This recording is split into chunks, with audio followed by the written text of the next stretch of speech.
If you're a podcast host, listen up, this one's for you. My name is Allie Jackson. I'm the host of Finding Mr. Height, a dating and relationship podcast that I've been doing for 4 years now, sharing my positive and practical approach to dating that's built on my own life experience. And I wanted to share another experience that I've had, my secret behind monetizing my show. It's called Red Circle, and I was just telling my colleague about how much I love their platform. With Red Circle, not only am I getting a seamless hosting experience, but I also love the support I receive in ad sales. It's not just typical ad sales either. It's targeted opportunities based on my show and my life. And the platform is super simple. You just set your preferences and Red Circle matches you with sponsors that align with your show. You can vet every opportunity and their platform gives you great analytics. More recently too, my Red Circle team has brought me opportunities outside of my podcast on social media to really augment the podcast partnerships, bring them full circle. I just can't recommend them enough. If you want to give it a try, go to redcircle.com to get your free trial. That's redcircle.com for a free trial.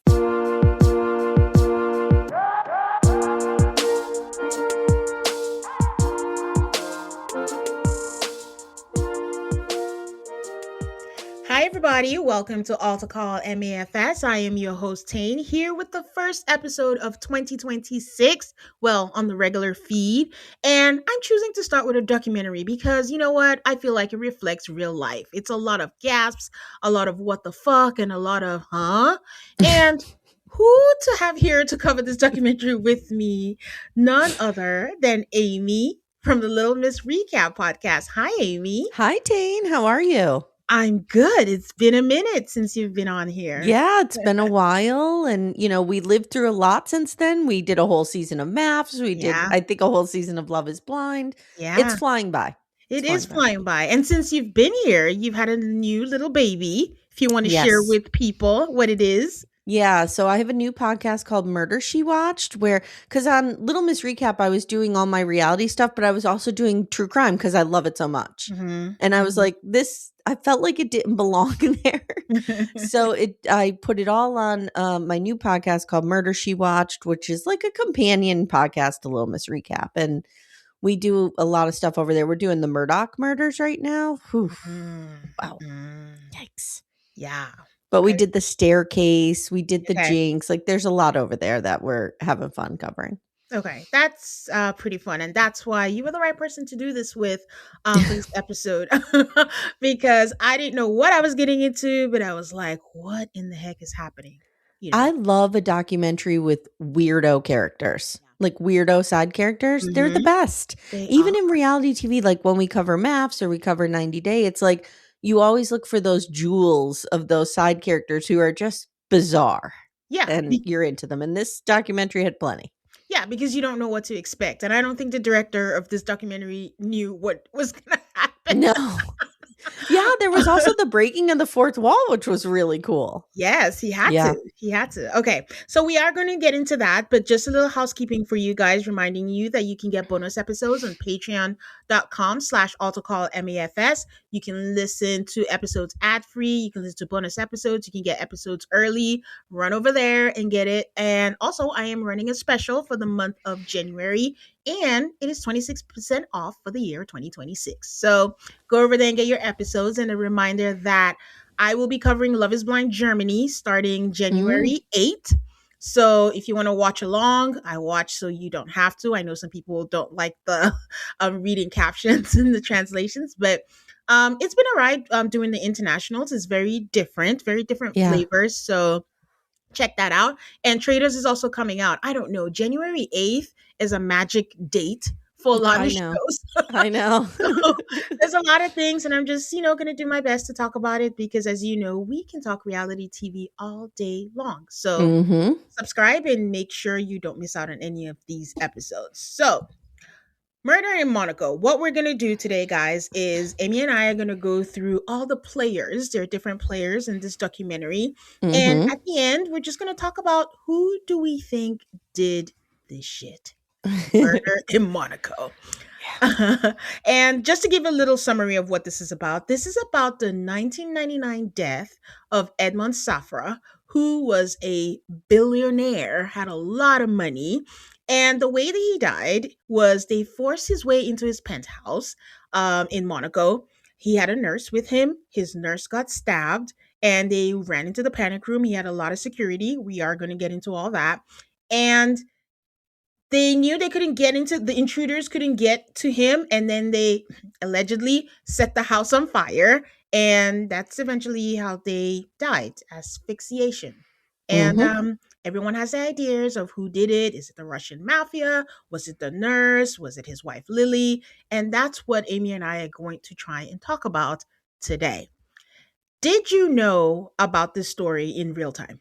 I had no idea about this story. I did, when the doc came out, everybody was talking about it. Mhm. So, especially Lady Colin Campbell. But I did not know about the case. Yeah. It was interesting. Monaco is its own beast, and I didn't know a lot about what goes on there. Yeah. Obviously, I mean, I'm not part of that crew. I don't go to that school. But it was fascinating, I thought, to kind of learn about it. Yes. The reason I stopped was I'm one of the few people who like scrolling through Netflix and seeing the previews. I know a lot of my Mhm. friends hate it so much, and Lady Colin Campbell came on, and I was Oh, like, yeah. "Oh, I don't want to do this. This is Yeah. and I'm like, I have to watch this. So she's the reason I did this. So okay, the documentary starts with us meeting an investigative reporter, Isabel Vincent, who is a character in herself. Mhm. I She's agree. very eccentric, and she's telling us about how, she followed the story. So Safra used to do private banking for high powered clients. Like Amy said, we can't relate. We are not the 0.5 percenters. This is like, we're talking big money. We're like, Big money. Yeah. throwing figures like 55 million, 63 Mhm. million. Mhm. Yeah, okay. And so we meet all the players, all the talking heads that are going to be in there. And like we mentioned, Lady Colin Campbell is one of them. And she's so funny because she's eccentric and she sits down to do it. And she's like, no, thank you. I want this done as quickly as possible. And then when they say, introduce yourself, she's like, no, I'm not doing this anymore. I'm leaving. And I'm like, no one's forcing you, lady. She had a real like Robert Durst quality about her, Mhm, where she was mhm. like, how dare you Yeah. question me why I'm here and take up my time? Yes. Also, I love being on camera. So Yes. it's like this, you're like, I don't know what to make of this woman, but okay. Yeah, the dichotomy of it all, Mhm. because you could tell, like, it's like when a housewife or someone on reality TV wants to create a moment for themselves, like, I'm Yes. gonna do this, like, ugh, I'm just Yeah. bluffing, but let me have my moment. Yeah. But it's funny because she's simply here because of her hatred for Lily Safra. It's Mhm. it's like you watch The Cult of the Real Housewife. It's like Mhm. the relatives of Mary. They were here just to let you know we don't like her. So Right. that's what Lady Calling was here for. She was writing a book based on Lily, and she says, like, she's friends with, was it his brother's wife or somebody she was friends with? It was Lily's, I thought it was Lily's ex-husband's sister. Yes. Okay. Yes, that's what it was. Freddie something sister. Yeah. Yes. Okay. And they reached out to her to tell her all these things, but at the root of it all, Lady Colin Campbell does not like Lily because she doesn't have a background. She's Yes. not. Yes. She's not from their She's not part. one of us. Yes, and Mhm. she rose in the ranks in Mhm. that regard. It's important to mention that Edmund Safra had Parkinson's, and he was on medication, and the medication also made him paranoid. Even though, based on what we learned, I don't think it's the medication. He should have been paranoid. Yeah, when you're doing business with the Russian mob, yeah. Mhm. Maybe look behind your shoulder once in a while. Look over your shoulder. All the time. Like, in fact, walk with your head, what is it, 90 degrees At all all the times. time, at all times. We meet Ted Mahar. He's a nurse. He's the American nurse. That's a main character on Mhm. here. And we get introduced to him and how he started working for him. He allegedly was in the special forces, and he was a Green Green Beret. Beret. Mhm. And, he got this opportunity and he decides, oh, I'm going to move. And my first thought at the time was, you just moved without your family? Like, you. Yeah, it was like my wife and I were nurses in New York City, and then, it kind of went downhill, and I was taking care of these twins, and I got this job offer. Like it Yeah. was kind of weird how Yes. he got there. Yes. It was so random. And it was like, okay, what's the connection to this? Like, how did they just meet you? And for someone who, when we find out that Safra is very paranoid. Why would you just pluck someone just like that and then you get the job? But yeah, it was kind of weird. And I sensed right from the get go that something was not right with him and his wife. Because oh, he just kind of went yeah, and like didn't worry about it. And he's like, oh, I worked for like a year or two. And then I asked him if I could bring my family over. yeah. So that Like, was you have little kids. yes, that was too long to spend away from your family. And of course, you could have just asked them immediately. They seemed like they had enough money to Yeah. bring all of them over. So if you wanted to, you would, but you And didn't. I'm sorry.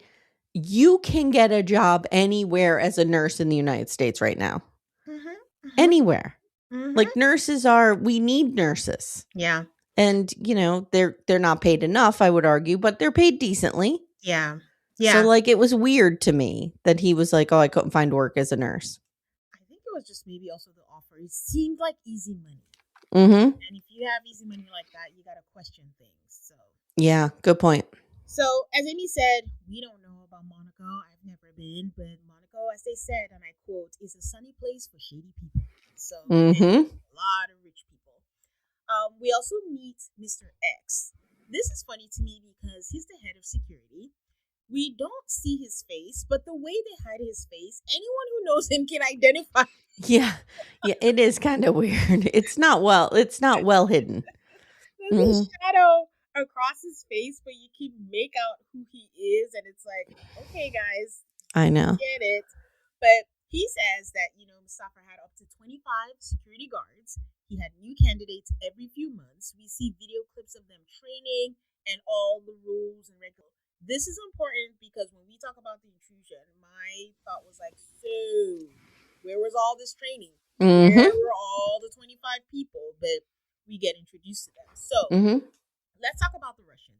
Bill Browder, who was his Russian connect and his partner and stuff. And then Mhm. in 1998, the Russian market crashed. They lost like 900 million dollars. I mean, I get upset when I lose $9 in my checking account somewhere. Oh my God. Ay, ay. So of course that is going to create a reaction, and it's Mm. like the Russian mafia were killing people. It's not like today where people were falling out of windows; they were just having accidents over there, and we see Yeah. some footage, of that. And I think he was the one who told Safar like we need to go to war or one or the other with Putin, and I'm like, are you insane? Yeah. What? Yeah. What? I mean, have you not paid attention to all the people Putin was poisoning for a while and stuff like that? Like, no. Yeah, he does Mm-mm. something, you'd be like, good job, and run away. Not go to Yeah. war with him. You will not No. win. Mm-mm. So now the first shocking thing to happen to me in the documentary is that Safar alerts the FBI that rival Yes. banks were laundering Russian money. And I'm like, sir, what? Yeah, like lay low, dude. What are you doing? Why are you trying to be a good person? Stop. Let them have the money, sir. So you can live. So now he's made himself a narc. Yes, Mm-hmm. he Yeah. has. Yep. So, as expected, he did this in August. They even write him a letter. Thank you for cooperating. And I'm like, that's going to come with a fine. And it did because he dies in December. 4 Yeah. months. They were Yeah. generous. They gave him 4 months to live. So, at this point, because he knew what he did, he's living in his penthouse. He has panic buttons, he has bulletproof shutters, he has CCTVs, and then but he also lives by like a hotel next to it, which is in and out. Yeah. Were you like, when I was watching this, I was thinking, what good is it having all this money if you have to live like this? Yes, that is true. Like, Yeah. I was kind of like, this sucks. I would rather have, a 16th of that money and be able to, enjoy my Malibu pool and drive around. Yeah, let me be a millionaire. I'll take Yeah. a millionaire. Yeah. Oh, I'll take a mill. I know it's Mhm. poor, but I'll take it. But I can breathe and I can live. Yeah. So this happens. Everything happens, and then he dies. With his nurse Vivian, Mhm. and the theories start floating around. And then the day of the funeral, everyone is all like, "Oh, it's the Russians! It's the Russians!" But on the day of the funeral, there was a twist, and they suddenly come out with the news and say that his nurse was charged with arson, and Ted Mahar concocted a plan to seem like a hero to Safra, and he's the one who stabbed himself. At this point, what were you thinking, Amy? So I love the way that this was done because up to this, like, I'm Team Ted. I'm like, what? No, he didn't. I totally believed it. I went along for the ride. Yeah. Yeah. So let's meet Ted, because at this point I'm like, he's a talking head, so he's fine. He's clear. Like, yeah, I'm always like, where are people? Right? Yeah. Like, we're not interviewing him in a prison. So, okay, he must be okay. Yeah. And, there's a certain amount of, and this is, a very American lens, but there's a certain amount of, okay, this guy was special forces. He was a Green Beret. Like, he's an upstanding dude. Yeah. At this point.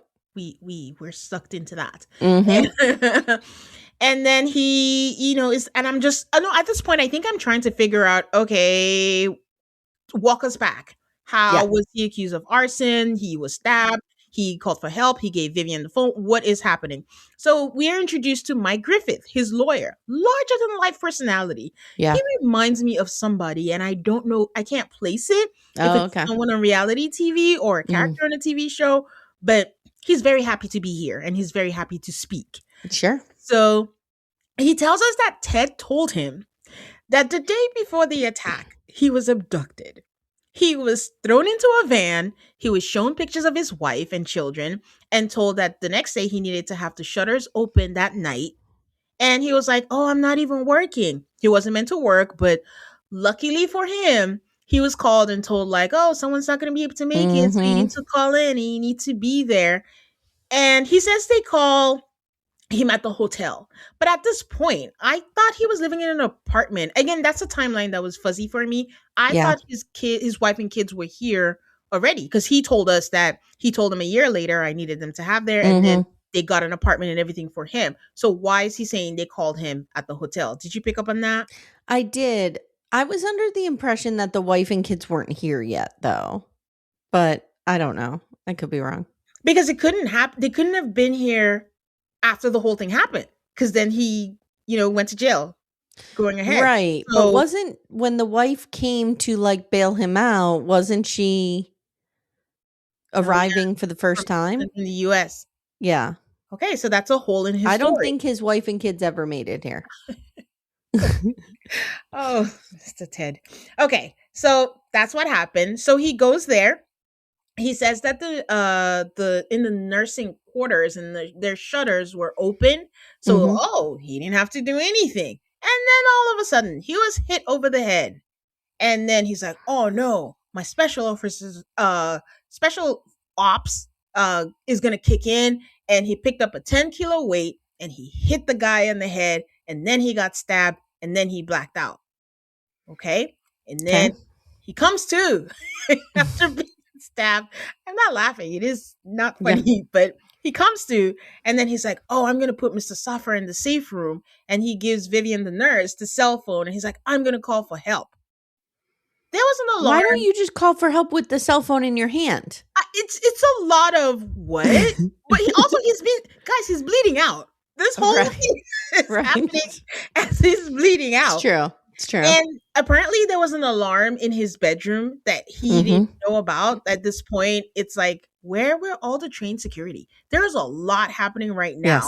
Yes. Not one of the 25 people were here. Nope. Nobody's there. That's a huge hole in this documentary that I don't even think by the end was accounted for. They talk about it somehow. Yeah. What confused me is, and correct me if I'm jumping ahead, but he lights a fire. Right? To get the police to respond. Yes. Wouldn't you just have used the cell phone in your hand that you handed over to Vivian? Yes. Rather than to have to go through this, like, lighting a fire to draw. Yes. No. Yes. I didn't buy it. Let's even give him the benefit of the doubt that he wanted her to have something. Call the fire people and then give her the phone and then send them over there. Yes. Tell her, call 911 or whatever it is in Monaco and tell them to get here. Yes. But no. Why would I do that? That makes lighting sense. Fire feels extra. He didn't know about the alarm, but he knew about the fire alarm. So he set fire to set it off, and then coincidentally passes out in the elevator on his way down. And this point, I'm just like, where is Lily in this whole thing? We find out later, but I'm like, that's a lot of commotion for her not to. And I'm like, imagine you're like on the ground floor of this building and the elevator doors open and there's a dude in there passed out and just bleeding all over the place. Yeah. It's interesting. Very, very interesting. So at this point, we haven't been introduced to the others, but what happens is like we said, the day of his funeral was when he was charged. There's like a whole conference. Everybody's just like the Monaco police is like, it is him. He worked alone. He did this, and they're just pinning it on him. So Lily Safra somehow gets Heidi, his wife. Like Amy mentioned, she was still in the United States, and she's getting on the plane and she's coming on. And this is my other question: she was filming herself the whole time? I think so. Maybe there was a documentary or something, but I'm just We don't know where that footage is from, and it's clearly older. Yeah. Yeah. I think she may have been self-filming. Amy, if someone called me and tells me, hey, Tane, your husband is in jail for killing someone, I'm not going, get the car. I'd be like, hold on. Hey, everyone, it's me. I'm going to live stream that shit. Yeah, get me on the plane. Get me. Exactly. And it was 1999. It wasn't even like now where your cell phone and all that. True. So she's filming herself and we see her on the plane. We see her talking to people and we see her land.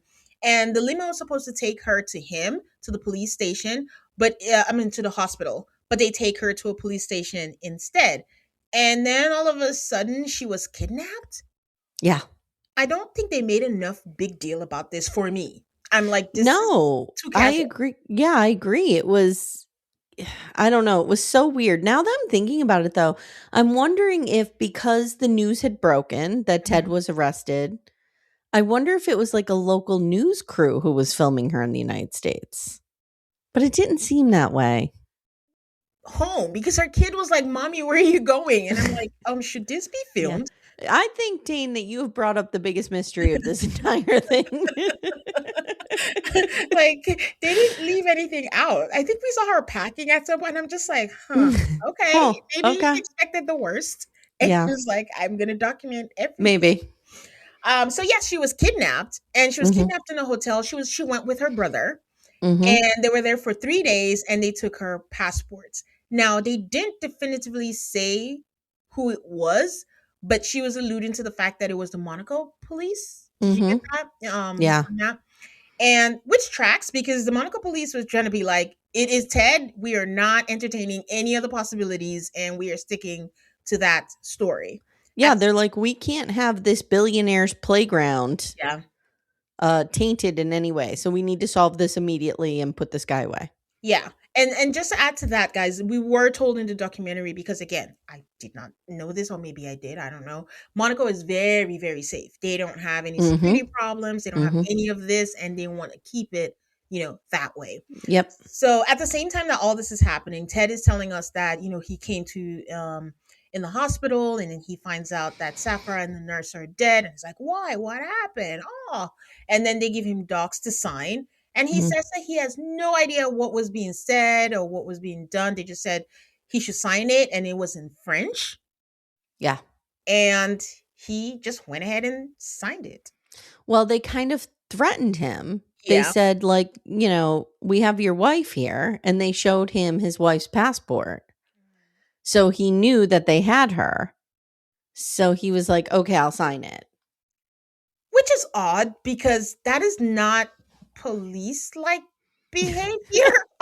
Well, maybe actually. But we're not in the United States. But it's just like, we have your wife. We kidnapped your wife. Sign it. I get it. Protect your family, but that's what happened with him.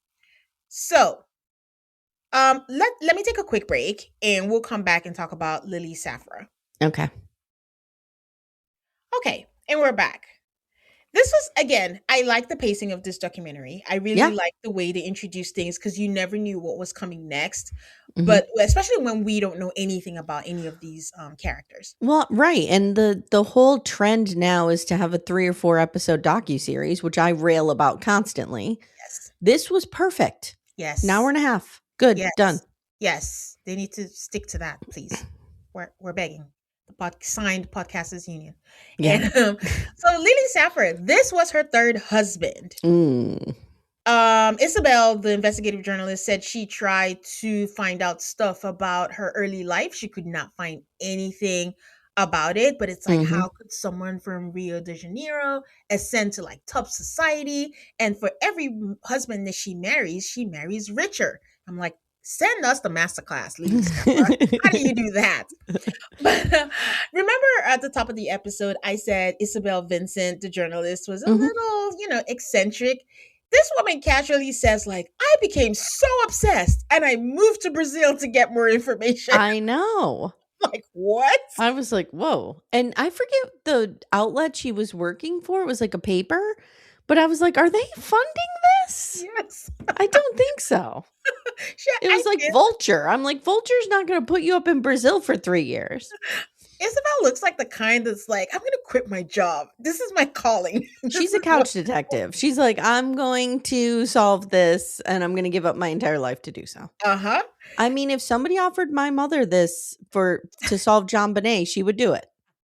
She would do it. No, that is a valiant effort. Like, it's just a big question mark that it would be a good thing to find out who did that. Yeah. And at least to say it's not Katy Perry, because that's a rumor that it's her. No, not her. So she says that when she tried to ask questions about Lily in Brazil, people were afraid of her. They would just clam up. They wouldn't say anything. But then she discovered parallels between Edmund's death and her second husband, who was one of the richest men in Brazil. Alfredo was his name. And they called him Freddie. That was that Freddie. Yes. It was funny to me that Safra's business partner, he was just doing his talking head thing. And he's like, yeah, her first two husbands died of natural causes. And producer's like, well, number 2 died from a gunshot wound to the chest twice. And he's like, oh, wait, so he was killed, murdered? And I'm like, this is They ruled it suicide and he shot himself twice. Now that could happen because you can shoot yourself and it wouldn't be a fatal shot. And then you shoot yourself and it's a fatal shot. Okay. You know what I mean? Like, but I think just when we hear the wording of it, we're like, what? What? How do you do that twice? Yeah. But yeah, it was interesting seeing his business partner realize that in real time. At the time they were shooting, and he's like, oh, so we have another murder on here. So Freddie had discovered that Lily was having an affair with Safra. And I'm like, yes. And his mother and sister was not in the will. Yeah. And both of them had wills that were changed weeks before they died. Allegedly, Safra was going to change it back. I'm like, how do you know this information? Whoever provided that. But okay. Yeah. But Lily Safra inherited $4.8 billion tax-free. Tax-free. And they became, oh God, I don't know if I'm saying this right because I really wanted to. Monegasque citizens? Like citizens of Monaco? Citizens of Monaco. Sure. First time I ever heard that word. And when you do that, you get to have money tax-free. So this seems to be a very well thought out plan, assuming it was Lily who did it, because now the will was changed. And he died. Then you get the money. You became citizens and you have it tax-free. But also, Lily gave an order that no security that day because she felt like Monaco was safe and they could have the day off. But the head of security, who was covering his face, was like, no, and went behind her back, went to Safra and was like, do what you need to do, but don't let Lily know. And somehow Lily found out and she fired him. Yeah. So at this point, I am very, very suspicious. And I'm like, oh, Lily. What's up? Lily had a lot to gain. Yes. A lot more to gain from his death than Ted. Yes. And Ted got nothing. Yes. And you do a lot of this true crime, and usually they start with the motive. And there's a lot of motive. That's what hangs me up with Ted is I can't find a motive for him. Yeah. Yeah. But Lady Collin is convinced that Lily did it. But that Monaco was determined to blame Ted, so they just had blind spots and they were not looking into anything else at all. Did you have anything else to add with Lily Safra at this point? Nope. When I heard it, I was like, girl, it's not looking good for you. No, it's not. No, it's not. Okay, so they move quick because again, they want to just wrap all this up and get the stain out of this out of Monaco. So they Mm-hmm. start the what is it called? The law when they go to court. They start to go to court Mm-hmm. The and trial. yeah, the trial. So we meet the prosecution, we meet the Monaco lawyer. I Mm-hmm. was intrigued by the Monaco lawyer because I don't think she liked Ted. And it's I just don't think so either. having a lawyer that doesn't like you or believe you She is had an air of, and there's a big air of this throughout the entire doc of Ted is an outsider. mhm. Like, you don't know how things work here. You don't go here. You're not, you know what I mean? You're not rich. You're not one of us. Yeah. Yeah. Yeah, and to add, she also did not like Mike Griffith, who was his US lawyer No. also. So I think it's one of those cases, you know, when you go outside the country and people think like, "Oh, Americans, you think you know everything. You think you're that's, you know, in addition Yeah. piggybacking off what Amy is saying. Yes, that's true. So the Monaco lawyer is like, stick to the confession. You signed it, you said it. And Mike Griffith is like, hell no. Why is he signing that? And why should he do that? If it were you, Amy, what would you have done? Oh, I'm not signing anything. I would not have I would have been like, "Oh, you're going to kill my entire family?" That's upsetting, but I'm not signing this confession cuz I will not go to jail. No. Another country, yeah. Yeah. But in this case, which lawyer would you have gone with? I probably just would have gone with Michael Griffith, but maybe I should have gone with the woman. I don't know. I think I would have gone with Michael Griffith because he just sounds like he knows what he's talking about and he can get the job done. But I don't know what I would have done because honestly, I was looking at this and I hear what you're saying because Mike Griffith comes with an air of authority. And Yeah. it is what you're used to where you're like, okay, he knows me, he's from my Mhm. country, he knows what Mhm. I'm saying. And then you're looking at the Monaco lawyer, and I think the disadvantage with her is just the fact that she seemed to just not like her client. And if you don't Yeah. have that relationship, it's like, why would I trust that even if she knows what she's doing? But I want to feel, even with doctors, right? I've had some doctors where like I just feel like their bedside manners are terrible, but their Yeah. results are like great. But I'm like, Mhm. no, I want you to talk nice to me. Like I don't want that. Yeah. It's like, which do you go with? I agree, and I could see Ted trusting the Monica lawyer cuz he's like, she knows the laws here, she knows how this playground works. She's going to, get me out of this or whatever, but I don't know. I would go with the American lawyer in my opinion. I don't know. I don't know what I would have done. I think the slight edge would be the Monaco lawyer only because I wouldn't want giving Mike Griffith's personality. I Mhm. feel like that's all the things that usually people don't like about Americans, and it will Mhm. create a bias because Yeah. he'll coming strong, coming this, and it's like, listen, I don't want them to hate me. Yeah. Let's go with someone who actually knows how things operate. Good point. So the thing about the Monaco lawyer also is like she's like, honestly, we did not believe his story about the men abducting him, throwing him in there. And I gotta say, he kept it to himself. Like that something huge happened to you like that, and you weren't like shaking or like telling the head of Mhm. security or something. But I mean, Mhm. it threatened him, but still. She Ted decides ultimately that he's not gonna go back on his confession and he's gonna go with what the Monaco lawyer said. We actually see footage of his wife saying that, that's what he was told to do and that's what, we went with. But I think what I should have done, Amy, was probably check to see if there's some documentary out there about this Yeah. case and maybe Yeah. that's what she was filming Yeah. It for. was weird. Yeah.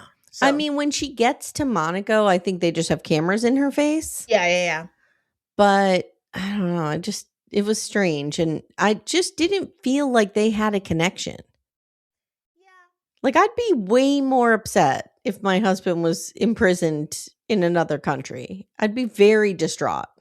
I think there was already trouble in paradise, which is like Yes. the result of why, hey, a Mhm. new country, I could go, bye, I'm Yep. gonna go and give space and then wait 2 years to say, you know what, maybe I could do with my kids. Sure. And my wife coming over and My she's kids, like, I remember them. yeah. Mhm. And she's Mhm. like, you know what, he's not here, he's giving me money. Best of both Yeah. worlds. It is what it Yeah. is. And she's also privy to erratic behavior from him that at this point we do not know of. So Right. all that. Okay. So now the prosecution is saying that Ted did it for the money, and we get introduced to Sonia, the head nurse, who absolutely hates Hates Ted's him. guts. I liked her. His existence. I liked her. I trusted her implicitly. I was like, she's telling the truth. I never know if someone's motivated by hate. Like, that's a blinder. So, but she's just like, he's a liar. He was scheduled to work that day. He made it up that he was off. And she was like, he was frantic the entire day.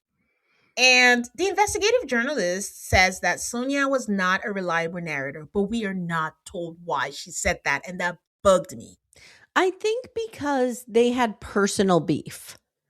So, like, she was not objective. Like, she and Ted had personal issues between them. Yeah. Where it sounded like he wanted to take shifts from her and, whatever. So maybe she meant, like, Sonia is not being objective. Yeah. Like, she's letting her hatred for Ted cloud her. what she's saying. Yeah. But I liked her.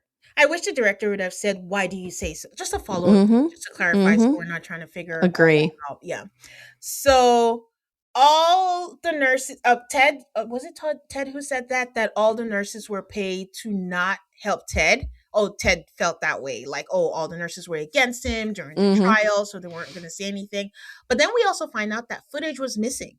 Because again, remember, there was supposed to be CCTVs, but there was no footage of, we see the intruders coming in, but that's about it. Everything else about Ted, I hit the person, they stabbed me, they did that. Where is that footage? Yeah.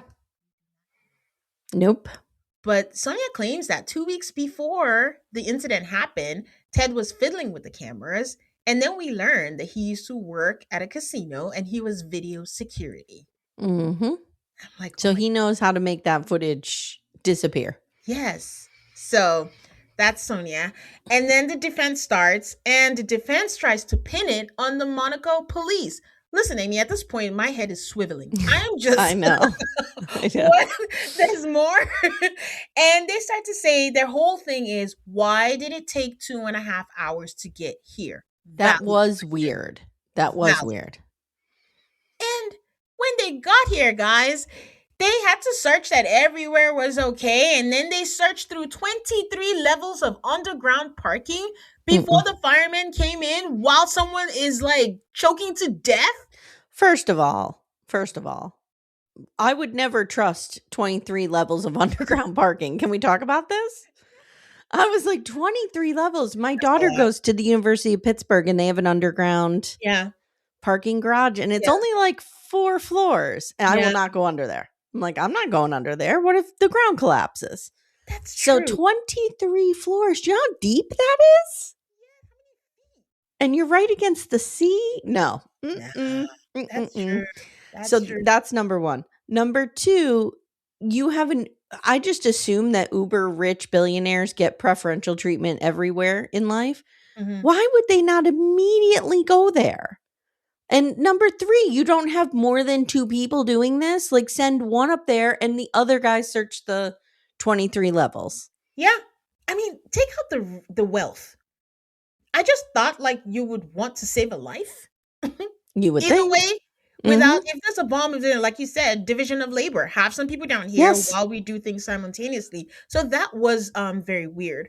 Finally, the head security guy, the new guy that Lily Saffir hired, who is very pro Lily, says like, oh my God, I tried to tell them what to do, but they refused my help. And after a while, I'm like, I'm going up there. And he went up there and they handcuffed him. And then he said the weirdest thing, that the fireman says, I'm scared. I have a fear of heights. Like, you guys, I don't know what's more ridiculous in this documentary. I just had this image of these like big firemen sitting in the lobby, like shaking and saying, I'm not going up there. It's full of a lot of people who want to be storytellers, because we're hearing a lot of ridiculous stories, because Agree. I don't think I've ever seen that. A fireman saying I have a fear of heights. There's a lot of professions, sir. Choose who's another. your fireman? Me? There's a reason I'm not a first responder. Exactly. So at this point, the defense lawyer and her talking head, she's so annoyed. She's been speaking English the whole time. She has switched to French. She is like, I am getting all of this off my chest in my native language. Yep. And then we find out that there were 6 phone calls that Vivian, the nurse, made to Sonia. If it took her that many times to call people and the fire trucks and the first responders never make it, it took them 3 hours from the original call. It's crazy. To get there for a city that has all the resources, allegedly, has all the money, has all the things. That is very, very fishy, I'm sorry to say. Yeah. So maybe there's no crime there, so they don't know what to do. You know, what's the country where it's like a lot of people don't go to prison and then they were like, they didn't know what to do when they had the influx. But there's no excuse for that. Even if someone showed up and they didn't know what to do, but the fact that it took them 3 hours and when they get there. So the way the defense puts it is like, so we have firemen that don't put out fire. We have police that don't bust out the door because at this point they're there, but they're not busting out the door to get Safra and the nurse out. Nope. So Lily says, I don't know how I got out, but I did. I'm like, oh, Lily. And another important thing, too, that we didn't mention is Edmund Safran's brother, Joseph, believes that Lily had him killed. Yes. She's there like, we are convinced that. So I got my eye on her. Yeah. They all are just suspicious at this point. So Joseph, I think his partner is like, she kept Edmund Safran, the nurse, in the room because they had like this protocol, like if you say a certain word, then it would be safe for you to come out. But she's like, no, it's not safe. Don't come out, because she did speak to them on the phone. I'm like, everyone's having phone calls. And it was something like they had a code between them that if she said you can come out, he is to ignore that because she could have a gun to her head or something. So he's only allowed to come out if the security people tell him it's okay to come out. No, okay. It's so weird. But so why doesn't Ted run in and say, come out? I don't know. I don't know what's happening. I think at this point he's not there. Oh, right. He's in the elevator bleeding to death. Right. But also, all 25 of the military security people who are training so hard are nowhere to be found. Yeah, they're sleeping. I don't know what's going on. All in all, guys, Ted gets convicted and he's sentenced to 10 years in prison. I don't know if it was just me. I was like, oh, just 10 years? That's just 10 years? Bad. Yeah. Killing someone allegedly, but well, not killing, but assisting in that. So then we meet Ted's cellmate in prison, Luigi Cherdelli. And he Ted tells us like the prison is like a hotel. Like, you know, they feed you so much food and so much cheese. And, you know, he has 3 months before he's being transferred to an actual prison where he makes it a point to say like it's 85% Muslim and I'm going to be a dead man. This is when the United States just bombed Iraq and all that stuff. So he said George Bush is playing cowboy in Afghanistan. I appreciated that. A throwback. There you go. Oh, history repeating itself. But he says that he will be a dead man, so he has to leave. So he planned an escape. Amy, I got to tell you, my jaw dropped. I was like, I know I did not hear what I just heard. And I keep thinking to myself, how is he just in this documentary talking about how he escaped prison? I was very confused. I don't understand people who, even here in the United States, like commit crimes or try to do a run. They will catch you. They will find you. There's no need to do all of this. Yes. As if I wasn't shocked enough. Then he's like, I had my sister send me hacksaw blades in the book. I'm like, what? Like, that's the thing. He's like, this prison was so secure, but it was so, like, so they have 8 levels of bars on their windows or something. But like, my sister can just send me a saw in the mail. And then the priest delivered it. Yeah. This is crazy. This is all real. And Luigi is just like, he said that he got it and he made the plan. He's lying. Like, he's so obsessed with being the main character, which corroborates what Sonia is saying. That Ted wanted to be the big hero and wanted to, you know, work with Safra and be like, oh, you love me. Because I know I didn't mention this, but part of their beef is the fact that she thought that he wanted to get her job. She was the head nurse. Yeah. And it's like he was, whenever they were trying to like work with him, Ted would be like, "Oh, go easy, go easy," and Saffron would be like, "Oh, he likes me, he cares for me," and then he'll get favors and all that stuff. So Yeah. basically, There again, what was beef between them. yes, the American comes in, is like bull in a china shop. I know everything, and take care of all that. So that's part of their beef.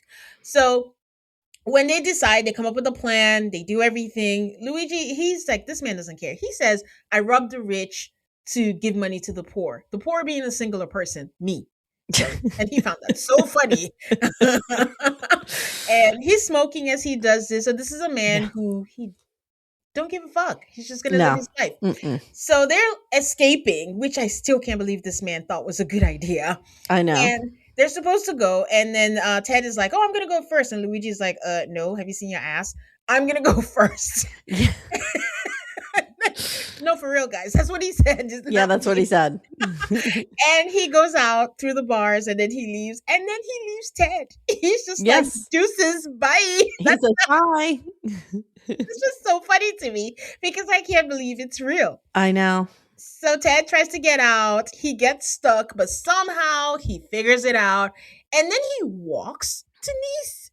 And he walks to Nice. What was the plan when you got out? Like, I don't know, but it was like 25 miles. He's at that point a very recognizable face. He's been plastered everywhere. It's not like there are a million crimes and you have to sit through. It's very rare, and you're out there. So what was how you can't leave the country? I don't get it, but no. I thought Ted had some sense on him, but let's go along with the fact that he wanted to escape. But what does he do? He calls the priest. Yeah. Then he calls his wife. And I'm at this point stuck at the fact that, it's very impressive that he had all these numbers in his head. And that's true. Top of his head. It's true. I mean, somebody could put a gun to my head right now and be like, call one of your daughters. I don't know their phone numbers. I know two people's phone numbers, my husband's and my friend who we got our cell phones together many, many years ago. There you go. I know my husband's and my mother's. That's it. The important ones. Okay, so his wife, he called his lawyer also. And the Monaco lawyer, like we said, she's not about that life. She called and was like, "Is my client there?" And they're like, "Yeah, he's there." And then they pull the covers and they're like, "Oh, he's not." The wife calls to say, "I don't think he's there." The priest calls. Yeah, the wife is like reading him for filth. She's like, "Oh, great. Now you're an escaped convict." And she like rats him out. It was wild. That was the right thing to do.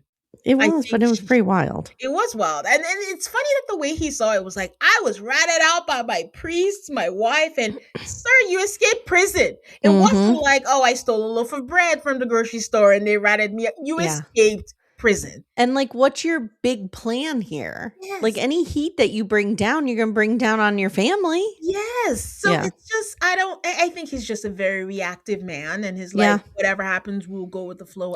Oh, you think he's reactive? So he gets captured. His wife is like, "Yeah, I'm done. This man just keeps bringing stuff. I thought you were going to be a nurse and now you're a murderer and escape convict and all. No, I don't think I need you or our kids need you." And that's it.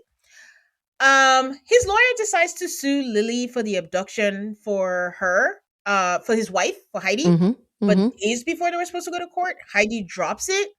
Now, they're saying like she was paid. Ted finds out that there's a house that was bought for $360K. Okay, let's pause right there. Okay. He's like, there's a house in New York.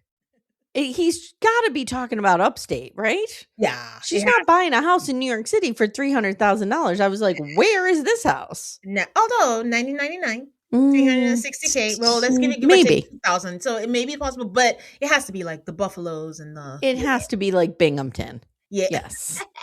Because it was cash too, I think. And I think she said, they were thinking about, struggling for money. So for her to suddenly have $360K, also suspicious. Yep. But Mr. Griffith, the U.S. lawyer, also says something is like off the record, and they do bleep it out. And the only word we hear is cash. What do you think he said? I think he said Lily Saffron paid her. Yes. Yeah. But he's smart. He's a lawyer. He's like, he's not gonna. Yeah. Yeah. So that's what happened there. But it could also be a case of, I just don't want to have anything to do with this man. I don't want to go to court because it's still dealing with him and it's just gonna I don't have enough money to fight these people. So I'm Yeah. just gonna drop it and let it go. I cannot account for the house, but in terms of the court case, I think people forget that trials, court cases, all this thing, they drag and then they suck the life out of you. Oh, yeah. So Yep. that could be the case. All right. So Ted concludes and says that he feels like the Russians killed Safra and Lily played a part on that. And to buttress that point, we have that Lily wanted to sell the house that they lived in, and there was a Russian, Mikhail Prokhorov, who put down a deposit for the house. I'm going to say this again. The deposit was $53 million. Million. That's insane. Mm-hmm. But anyways, Lily keeps the cash. Yeah, the sale doesn't go through and she keeps the cash. I'm like, what? It's not $53,000, which is chump change for them. It's 53 million. And then that's it. She's like, yeah, I'm not gonna give it. So they think that this was some kind of payment for something. I'm just like, wouldn't the Russians be more discreet than this? To have like an on the books sale go wrong and she just keeps the money? Like, I think they would just meet her in a dark alley and give her $5 million. I don't know. I don't know. I think maybe it's a case of like, yeah, that's true. I was trying to think like open secret, like, hey, if maybe we were guilty, why would we do this? And yeah, maybe. You know, all that. So then we see that the doc ends because Ted is like, are we done? We're done. And I'm like, wait, what? I checked my time. There's still time on the documentary. What is happening? And then we see the director is like, I got to show my face for this. We're told that afterwards, Ted went missing for months. Then we get a phone call. He gets a phone call and he's like, I'm not going back to jail. There's a warrant for my arrest. And we're like, okay, catch us up to speed. Wild. He had changed his name to John Green, the most basic name could ever get in history. And he was charged with burglary, larceny, and fraud. I think he went to the bank or he tried to defraud Heidi. Yes, I think so. Yeah. I was confused as to what was happening here. Yeah, because I'm like, if they're not in contact, how did they get money? What happened? Like, what they didn't really get into the details. I'm sure the director was like, what? Like, what is happening right now? So the director was taking calls from Ted, John. What do we want to call him? Ted, John? John, Ted? Ted John is good. Ted John, okay. From Ted John the whole time while he was on the run. And this was recent. This was like 2022, 2023. This was current. Yeah, it's not like, 2000 or 99 anymore. We are now close to present day. But is it against the law to take calls from someone on the run and not turn them in? So I wanted to look this up, that arrest for the initial arrest. So he was arrested in San Antonio, Texas. Okay. June 13th, 2022 on third-degree felony charges for burglary, larceny, forgery, and fraud after he allegedly kidnapped 3 search and rescue dogs in New Mexico that were owned by his ex-wife.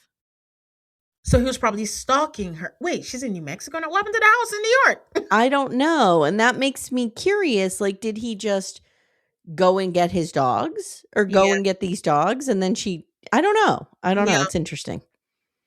Okay, more details. But maybe the director chose not to focus on that because I think it gives context. Because then we're like, what is happening? What is, his motivation again for doing this? And if they haven't spoken, because not allegedly, he had a new wife. So it's not like he was single and all that. You're doing this while you have a wife. Like, why are you still concerned with your ex-wife? But we don't have all those details. But is it against the law to take calls for someone on the run and not turn them in? I don't know. This was weird to me. I wouldn't take his calls. He didn't know where he was. Yeah. But they were having full conversations. And he was recording everything, which was smart. Yeah. So I wonder if Ted John had said to him, I'm in Carlsbad, New Mexico, if he would have turned him in. Well, you could take it to them and they trace the call. They could trace it. Yeah, you could do something, but you just didn't. I think maybe he was thinking about his art at that point. But I don't know. That was a risk to take. So but either way, as it's wants to happen, he was captured and he was arrested again. And as if the charges that Amy just read out was not enough, because and then there's more is the name of this documentary for me. We find out that Ted was accused of working with someone to get a hitman to kill his new wife, not even Heidi. I mean, not like you should kill any wife, guys. I'm just saying, like, well, no, I totally get it. Like, you see the anger he has towards Heidi, so you're like, oh, they must be talking about her. Nope, new wife. And he wanted to kill her via fentanyl overdose. Yes. And I think this is where, for me, I think the documentary failed. And maybe because the director thought that he would be putting too many storylines in here if the focus was Safra and then this happened. Or maybe this is where there could be a part 2 and you talk about all this and go into details, because it's like, how did you meet your wife? Why do you want to kill your wife? Yeah. You include why you wanted to get the dogs from Heidi. Are you in contact? Like, I don't know. That could have been done better. I agree. Yep. I think. I don't, the most disturbing thing about the murder for hire plot for me was that he was sentenced to 9 years, which is the maximum. Are you telling me you can attempt to kill somebody and you only get 9 years? I don't know if it's a Ted thing, because the Safra thing was 10 years, which I thought was little, and then now 9 years, and that's little also. I don't like that. People get off early too, so it's not like you're gonna serve the full 9 years. So I don't know. Do you know I know somebody that this happened to? Yeah, when so my dad, the house my dad grew up in, we ended up, this really isn't relevant, but we ended up living there when I had my girls and stuff like that. And there was a family next door, and the uncle, I think, was working at like our local army base. He was a security guard, and he was shot to death. Oh, no. And it turned out that it was a murder for hire by the other guard's wife. Oh my God. And they shot the wrong guy. Wild. Oh no. Yeah, it was terrible. These are the dangers of when you have a doppelganger, or if you look like someone. It's like, oh, they look alike. Yeah, like, get it right. Why do people resort to killing people? Just leave. I just get a divorce. Get a divorce. Well, it's insurance money, but still, that's yeah, and it was so sad because this guy had like a wife and kids. Like, it was terrible. Yeah, mistaken identity. Okay. Way to bring the pod down, Amy. Go ahead. No. I mean, it was relatable. It was relatable content. So Luigi, we get our last look of Luigi, who basically calls Ted John an imbecile.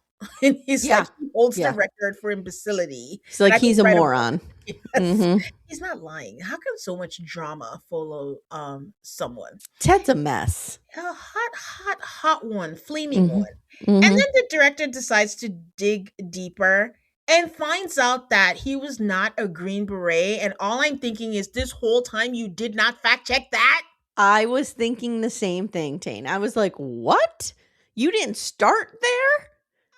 I mean, we all know Stolen Valor. Hello, Michael Peterson. Why are you not double checking this? That's crazy. You see this man who's always frantic, who always looks suspicious, and he tells you a tall tale, and he's there, and you did not think, oh, let's just see. And we checked our records. Like, that's a rookie mistake. And I'm surprised, because by the time this documentary started, the trial and the murder had all happened in Monaco. So I'm surprised that this was not out already.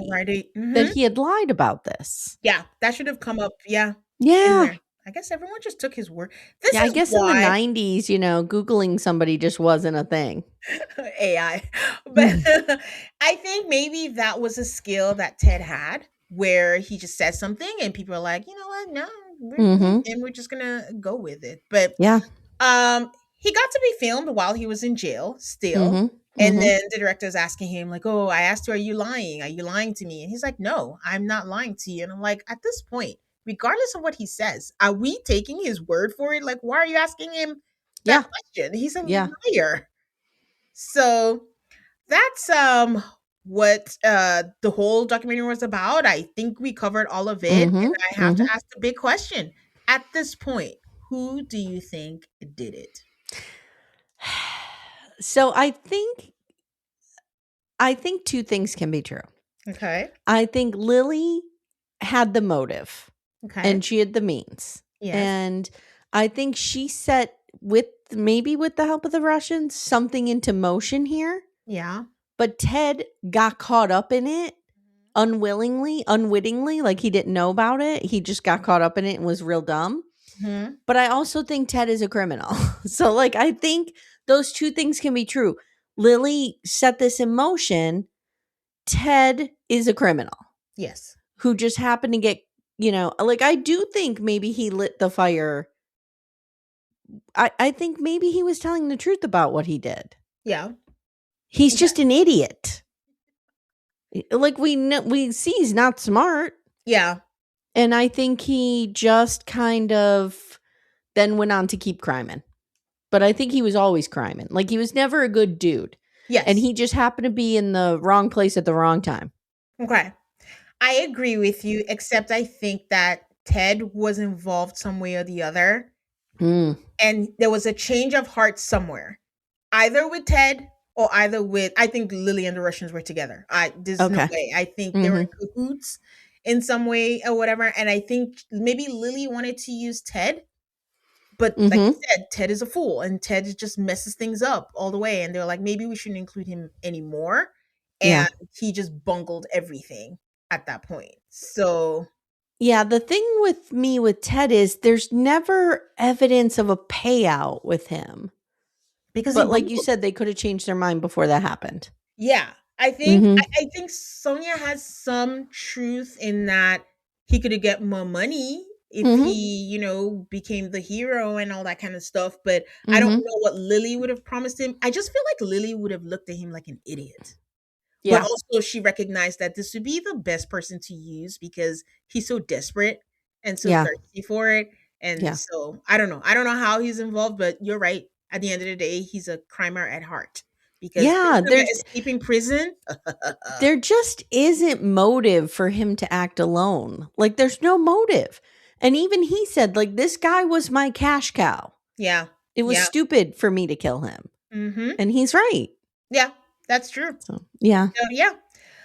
Okay, so the updates that we got at the end of the documentary is that the director concludes that Ted's version of events have become his reality. And that's a tough place to be because when something is someone's reality, you cannot change their mind. It's their truth. Nope. It's what they think. Safra's partner, Bill Browder, has been the target of multiple murder attempts. Yeah. Dude, retire. Yeah. Or, I don't know, buy an island and stay there. You need to disappear. And Isabel, the journalist, she published a book and was sued by the Safra family. Oh, the Safras just sued everybody. Well, I wanted to find out if it was Lily or his brothers, but it was banned in Brazil, so I assume it was Lily. And then Lady Lily Collin released her book too, but was sued by Lily. And then she later released the book, but there were a lot of redactions. So what's the point in having that? Griffith, the U.S. lawyer, wanted a mock retrial. I don't know why, but was shut down by, everybody say it, Lily Safra. Yeah, it was so weird. Why would you want to have a mock retrial? It's not a fun thing to relive. He's like, I didn't get to litigate that case. I need to do it.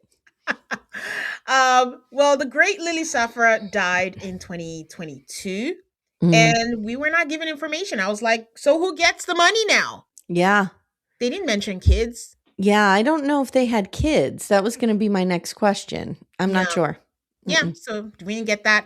Ted is eligible to be out 2031, which is not that far off. That's 5 years from now, really. No, and if I was his wife, I'd be a nervous wreck. That's crazy. This man still gets to live life in some capacity or another. And then my final question for the documentary was like, Lily Safra was on a suing spree. You get sued. You get sued. How did the filmmakers of this documentary not victims of a Lily Safra lawsuit? Yeah, that's true. Oh, she died. Well, that's what I need to know. Like, when did this start filming? Yeah. Well, he said, at some point, he said, we've been talking for 3 years. Okay. So I guess right around the time maybe she died, and maybe that's why he didn't have any of that. If I was Lady Lily Collin, I'll just like republish my book. Yeah, I don't know how that works. If you can do that, I'm assuming. Yeah, I don't know. Who I knows? didn't like how Taylor Swift got her stuff back and then Yeah, released got it her again. originals back. Yeah. Yeah. So, okay, so that was it. I think it was a fun conversation. We went on a Six We went Flags on a journey. ride. So, thank you so much for doing this with me. But before we sign off, can you share with people where they can find you, Amy? Sure, it was my pleasure. Thank you for having me. Yeah, I'm at Little Miss Recap if you want reality TV, and we also cover a lot of cult documentaries over there. We're currently working on The Vow, the Nexium cult, so that's Love a big that. one we're going to start later this month. And then we're at Murder She Watched, anywhere you get your true crime podcasts, and we're currently, like I said, working on Murdoch murders over there. So Well, guys, go check her out. You guys know where to find me. You can find me on all social media platforms, on Threads, on X, on Blue Sky, and on Instagram. Stay subscribed so you don't miss out on any new episodes. Just a reminder again, starting Love is Blind Germany, premiering on Thursday. And please give me a 5-star rating if you're so inclined. And if you do not like what you hear, go tell your friends in the group chat. Until next time, guys, talk to you then. Bye. bye.